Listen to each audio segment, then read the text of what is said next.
This is mine now, Daddy. Hey! Where you go with that? Get back here!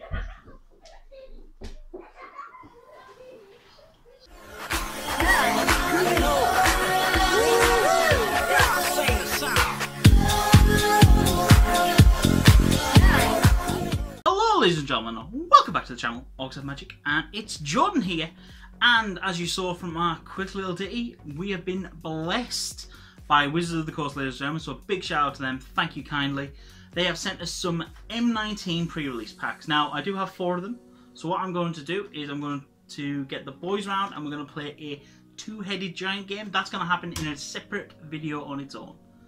So, what we're going to do today is we're going to crack open this bad boy because this cannot stay in my house for too long without me wanting to crack some packs. So what we're going to do is we're going to open this bad boy, you're going to see what you get. But just as a quick reminder that pre-release is happening this weekend.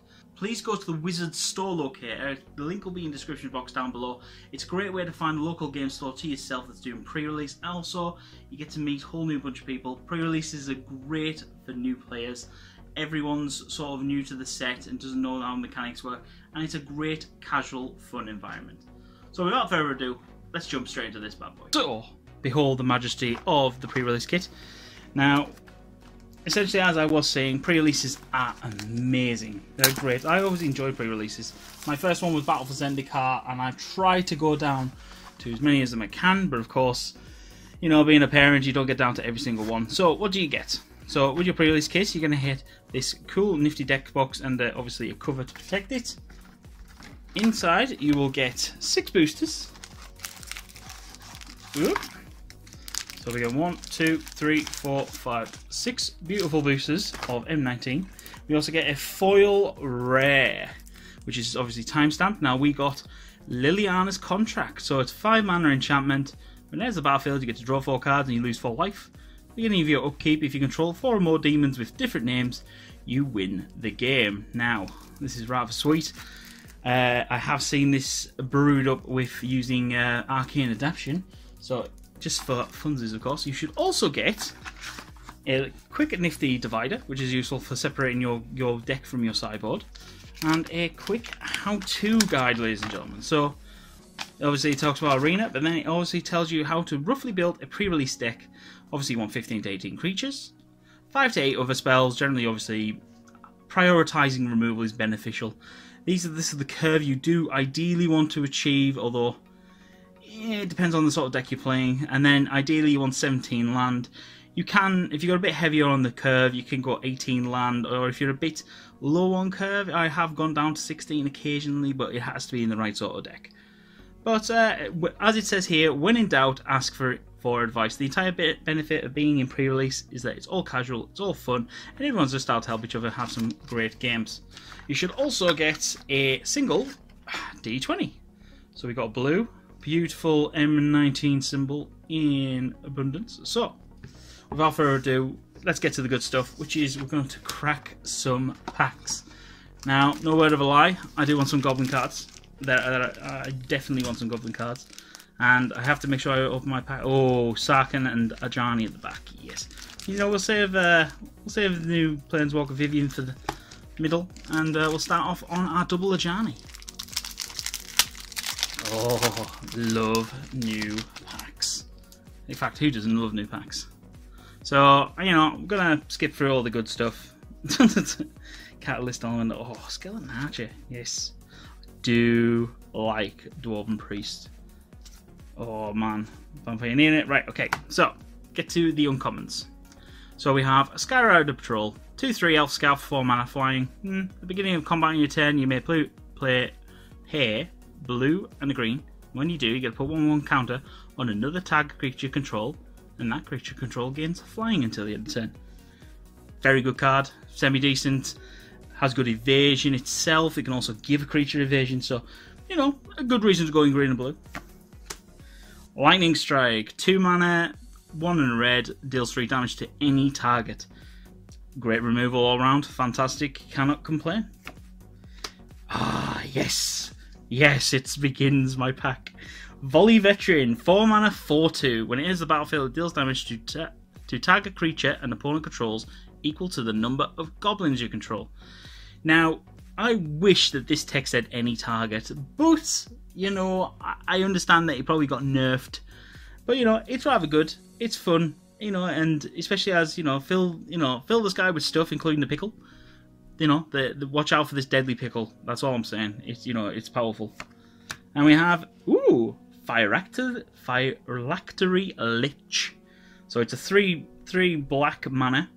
It's indestructible 5/5, and it ends the battlefield. You put a Phylactery counter on an artifact you control.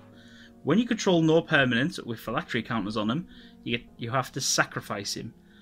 I do like it flavor win. It works, especially in terms of like a D&D aspect, because liches all have phylacteries and blah blah blah. So I do like it. And 3 mana 5/5. You know, I can't complain, but you have to have an artifact. So you know, it's semi good, semi good. And we have right, we have a 4 common, which is Take Vengeance. 1 and a white, destroy target tapped creature at its sorcery speed. Very good though. Good removal, cannot complain about that. And we have an Ajani's Emblem. Could this be a sign? Could it be a sign? Probably not. But anyway, it's nice to dream. So yeah, what I like to do is I like to make sure all my rares are to the side. And afterwards I am going to quickly whiz through, sort my cards, and see what deck I would build out of all these packs. But without further ado, we want to get straight into seeing what everything else we've got. So as usual, let's get past the good stuff. Right, so we have Switcheroo. So 4 and a green, exchange control of 2 target creatures. Good in two-headed giant, good in single player, you know. Essentially, you can trade up a weenie and get a really good creature, you know. So definitely something worth playing if you're in blood. Rupture Spire, so it's a land, enters tapped. When it enters the battlefield, you have to sack it unless you pay 1, but you get to add 1 mana of any colour. Good for any multicolour decks, and good mana fixing. Dragon Egg, 3 mana, a defender, 0/2, and when it dies, you get to create a 2/2 red dragon creature token with flying, which has fire breathing for 1 red mana. Fantastic, not too bad. You just got to get to die, is the only thing. So it can be a bit of a burden, but you never know. And then we have Demon of Catastrophe. We're just going to be in black, aren't we? This is what's going to happen. So, Demon of Catastrophes. He's a 6/6 4 mana, which is good, but to cast him, you've got to sack a creature, and he also has Flying and Trample. Very good beta. Fantastic and limited. Definitely. In fact, maybe even standard playable. Be interested to see what sort of deck he goes into, but yeah, very good. And we have nothing, and ooh, nice zombie token. Right, I'm sure Chris will be bugging me for them later. Right, next pack. Oh man, come on, where's my gobos? I need more goblins. There has to be more goblins in here somewhere. Right, pass all the jank. Right, and so we have Vigilant Bailoff. So 5 mana 5/5 with Vigilance. Good all round, top of the curve. 5 mana 5/5 with well, not essentially evasion, but essentially being able to attack and block at the same time. Fantastic. We have Psychic Corrosion, 3 mana enchantment. Whenever you draw a card, each opponent puts the top 2 of the cards of their library into the graveyard. Yay! Mill is back. I joined when Sphinx's Tutelage was still standard playable, and I did not like that card. In fact, Matt from TotalMGG understands how much I hate that card. Anyway, let's see what else we get. Vinemare. So this is this is part of the horse cycle, isn't it? So it's 4 mana 5/3, hexproof, and it can't be blocked by black creatures. Decent. 5/3. So essentially got evasion. It's quite good. Yeah, that's not too bad. And let's see, our rare is Banefire. Ooh, Kenobi's favourite card. So X and a red, and you'll deal X damage to any target, and if X is 5 or more, this spell can't be countered, and the damage can't be prevented. This is essentially an awesome late game fireball. You essentially throw this at your target opponent and generally wipe them out for as much as possible. So yeah, definitely like this. And do we have anything else? Ooh, we have Forsaken Sanctuary as our land, which is sweet, and we got a sweet angel token. Okay. 4th pack. So far I think I'll be in black, depending on how it's looking so far. Okay.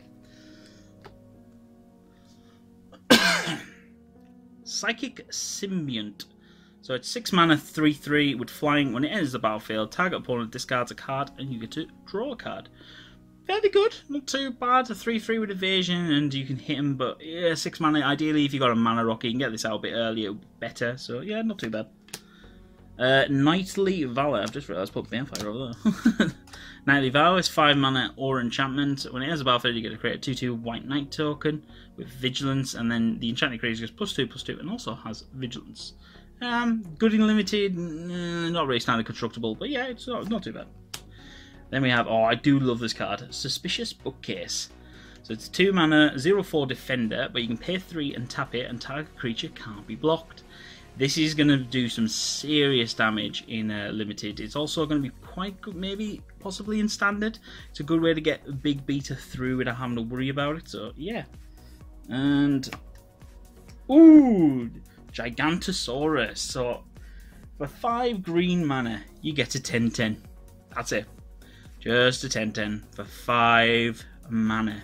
Seriously, this is way overpowered, like unbelievably great in limited. If you can be in heavy green, I doubt you're going to be in monocolor, but if you can be in heavy green, this thing will do you some amazing work. And do we have anything else? No, but we do. Oh, we do have a sweet 5/5 dragon token. Okay, right, Sarkhan Vol. Sarkhan Vol is going to be good to us. I'm a red mage, so Sarkhan is going to be amazing for us. He's going to give us some real juicy beef in this. So we have Mirror Image. So it's a 3 mana 0/0 shapeshifter. You may have it Mirror Image enter the battlefield as a copy of any creature you control. Now, there's been a few things about this. I don't know how it exactly works, but yeah, so it could be good in the right sort of deck. If you go the right sort of build with lots of evasive stuff, this thing is going to definitely do some work. Satyr Enchanter. So it is 1 and Selesnya, and he's a 2/2, but whenever you cast an enchantment spell, you get to draw a card. So it follows the Enchantress sort of theme of the old sort of style decks, which is quite cool. Then we have Fountain of Renewal, a 1 mana artifact. At the beginning of your upkeep, you can gain 1 life. And you pay 3 mana, sack Fountain of Renewal, and you get to draw a card. So, good early game, great late game, is a bit of a card draw. So, yeah, not too bad. Not too bad as an artifact. And, oh, a rare is... Yes! Okay, I'm officially in love with Sarkhan packs. Yay! Right. We have Sarkhan Fireblood. Oh, so 1 and 2 red mana. He's a legendary planeswalker, of course. It starts off with 3 mana, so 3 mana for 3 loyalty, not bad. You pay 1, you may discard a card, and if you do, you get to draw cards or good card filter. You can pay 1 and add 2 mana in any combination of colours, and you can only spend this mana to cast dragon spells. And then -7, you get to create 4 5/5 red dragon creature tokens with flying. Happy days, happy days. Right, and oh, we've got a foil as well. So oh, we have Woodland Stream and oh, I officially love Sarkhan packs. If they're gonna give me this, I doubt they're all gonna do, but God. We have foil rare, which is Gorklaw, Terror of Kalsizma. So 4 mana, 4/3. Creature spells you cast with power 4 greater cost 2 less to cast. Fantastic. And whenever he attacks, each creature you control with power 4 or greater gets +1/+1 and gains trample until turn, and that's a triggered ability. So yes. Wow. Right, that was a good pack. It's all downhill from here. I'm sorry, Ajani. I'm sorry. I know I'm a Boros player in Modern, but oh, this. Oh, I just don't know how good this is going to be. I really don't. Right. Oh, skip past all the jank. Oh man. Right. Oh, one of my favourite cards because it's in my Boros Modern deck. Ajani's Primate. Great with some of the cards already open, such as the Fountain. Yes. So it's 2 mana, 2/2. Whenever you gain life, you get to put 1/1 counter on him. He's a powerhouse in a Sister's deck, so yeah, definitely awesome card. We have Tectonic Rift. 4 mana sorcery. Destroy target land. Creatures without flying cannot block this turn. So it can be good as a late game if you're in red and you want to swing through for lethal damage. Can be very good. We then have Novice Knight, 1 mana 2/3 defender, but as long as it's enchanted or equipped, it can attack as though it didn't have Defender. So this is going to be powerful. This is going to be sweet in an equipment deck or a mono white. It's going to be good in some variation. And Patient Rebuilding. So 5 mana enchantment. At the beginning of your upkeep, target opponent puts the top 3 cards of their library into the graveyard. Then you draw a card for each land put into the graveyard this way. So this essentially works in conjunction with Psychic Corrosion. So, you know, your opponent's mill, you get to the extra draws, which causes them to mills more. So, good. If you got mana rocks and can get it up to, you know, sort of out maybe turn 4, it'd be good. Yeah, definitely worth it. And nothing. But we got some sweet cards. Yeah. So I'm not complaining. Definitely not complaining. So some good rares. So, you know, a bit of a spread across the board in terms of rares. I mean, we do have 3 black, 2 red, and 2 green. So what we'll do now is we're going to do a quick cuts sort of slide through and see what I would build.